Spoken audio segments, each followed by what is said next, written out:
ये बात तो हम सब जानते हैं कि एल्बर्ट आइंस्टाइन हिस्ट्री का सबसे बड़ा जीनियस था। इतना जीनियस कि वो अकेला ही हजारों साइंटिस्ट से ज्यादा दिमाग लड़ा सकता था।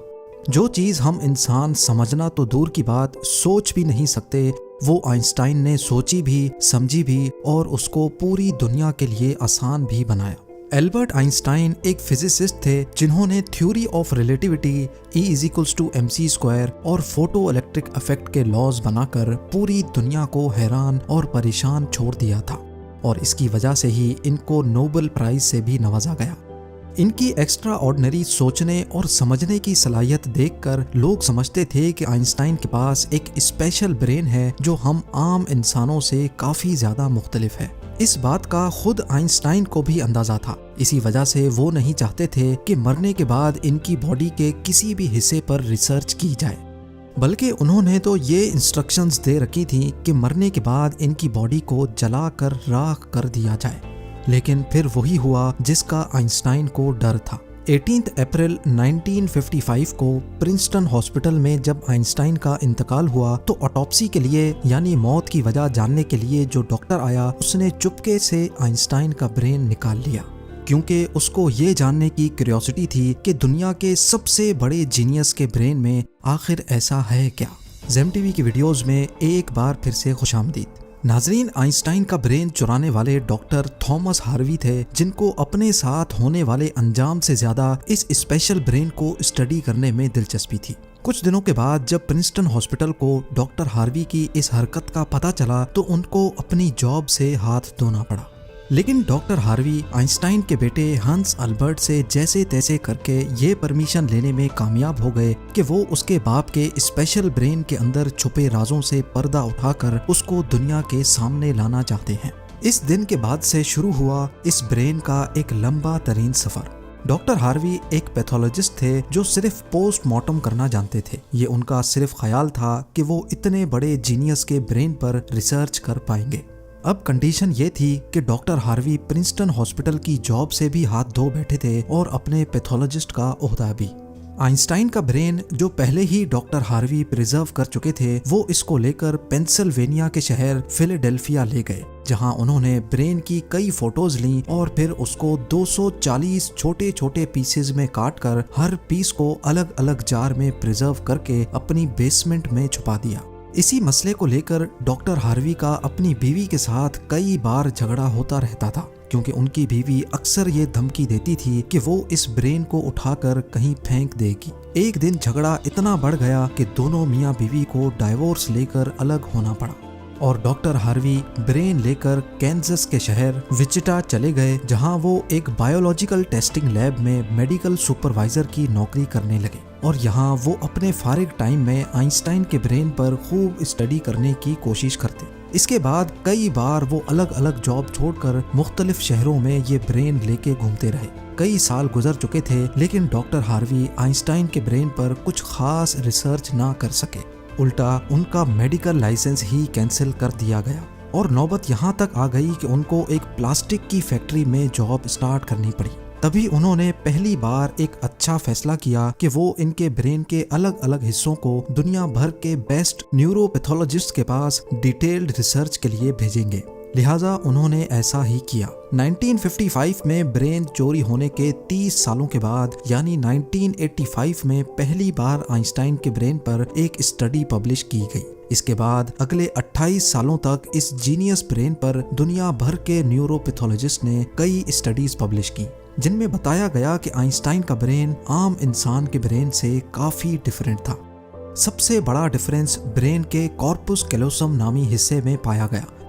अब यहाँ ये जानना जरूरी है कि इंसानी ब्रेन दो अलग अलग हिस्सों में डिवाइडेड होता है। इंसान जो भी काम करता है वो ब्रेन के एक हिस्से में पहले प्रोसेस होता है और फिर ब्रेन हमारे जिस्म के उस हिस्से को सिग्नल देता है। लेफ्ट ब्रेन हमारे जिस्म के राइट हिस्सों को कंट्रोल करता है, जबकि राइट ब्रेन हमारे जिस्म के लेफ्ट हिस्से को कंट्रोल करता है। इसके अलावा 90% इंसानों का लेफ्ट ब्रेन बोलने, समझने, मैथमेटिकल कैलकुलेशंस और राइटिंग यानी लिखने के दौरान काम करता है, जबकि राइट ब्रेन के पास क्रिएटिविटी, शेप्स को पहचानने, आर्ट और म्यूजिकल स्किल्स की जिम्मेदारी होती है। अब आप भी ये सोच रहे होंगे कि इस सब में कॉर्पस कैलोसम का क्या काम है। फर्ज कर लें कि आप कीबोर्ड पर टाइपिंग कर रहे हैं या फिर मोबाइल फोन पर। इस दौरान हमारे दोनों हाथ टाइपिंग करने में बिजी हैं। कुछ अल्फाबेट्स हमारा सीधा हाथ टाइप कर रहा है तो कुछ उल्टा हाथ। टाइपिंग के दौरान आपके लेफ्ट हैंड से एक मिस्टेक हुई तो आपने फौरन अपना राइट हैंड इस्तेमाल करके उस मिस्टेक को इरेज किया। तो इसका मतलब ये हुआ कि जब हमारे राइट ब्रेन से मिस्टेक हुई तो उसने लेफ्ट ब्रेन को फौरन सिग्नल देकर वो मिस्टेक ठीक करवाई। ब्रेन के दोनों हिस्से आपस में जिस चीज के थ्रू कम्युनिकेट करते हैं उसको कॉर्पस कैलोसम कहा जाता है। और आइंस्टाइन का कॉर्पस कैलोसम आम इंसानों के मुकाबले में कुछ ज्यादा ही बड़ा था, यानी उनका लेफ्ट और राइट ब्रेन का आपस में बहुत स्ट्रॉन्ग कनेक्शन था, जिसकी वजह से आइंस्टाइन एक ही वक्त में काफी कॉम्प्लेक्स प्रॉब्लम्स और सिचुएशंस को इमेजिन कर सकते थे। कॉर्पस कैलोसम के बड़े होने के अलावा आइंस्टाइन के ब्रेन का पैटर्न भी आम इंसानों से काफी मुख्तलिफ था और रिसर्चर्स का मानना है कि इसकी वजह से ब्रेन में न्यूरॉन्स का फ्लो काफी बेहतर था। न्यूरॉन्स के अच्छे फ्लो होने का मतलब है कि इनकी मैथमेटिकल कैलकुलेशंस की पावर काफ़ी ज़्यादा स्ट्रॉन्ग थी। Albert Einstein complex mathematical problems को बगैर पेन और पेपर के अपने दिमाग की मदद से ही सॉल्व करने की काबिलियत रखते थे। न्यूरॉन्स ज़्यादा होने की एक और वजह भी रिसर्च पेपर्स में बताई गई। जब आइंस्टाइन के ब्रेन का वजन किया गया तो उसका वजन 1230 ग्राम था, जबकि आम इंसानों का 1400 ग्राम होता है। रिसर्चर्स का मानना है कि इनके ब्रेन की लाइनिंग काफी पतली थी, जिसकी वजह से इनमें ज्यादा न्यूरॉन्स पाए जाते थे। लेकिन सबसे बड़ा सवाल अभी भी वही था कि क्या आइंस्टाइन ऐसे स्पेशल ब्रेन के साथ पैदा हुए थे या इनके पैदा होने के बाद इसमें चेंजेस आई। जांच के बाद मालूम पड़ा कि एल्बर्ट आइंस्टाइन जब पैदा हुए थे तो वो पूरे 5 सालों तक बोल नहीं सकते थे, जबकि दूसरे बच्चे 2 या 3 साल की उम्र में बोलना शुरू कर देते हैं। जब उन्होंने बोलना शुरू भी किया तब भी वो ज्यादा बोलना पसंद नहीं करते थे, बल्कि हमेशा अपनी सोचों में ही गुम रहते थे। उनके पास चीजों को मेमोराइज करने की पावर काफी कम थी, यहाँ तक कि उनको सिंपल मैथ्स के टेबल भी याद करने में मुश्किल होती थी।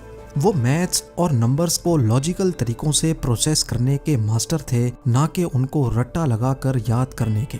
स्कूल लाइफ में बाकी हर सब्जेक्ट में आइंस्टाइन फेल होते थे, सिर्फ मैथ्स और साइंस वो वाहिद सब्जेक्ट्स थे जिसमें आइंस्टाइन के नंबर्स सबसे ज्यादा आते थे।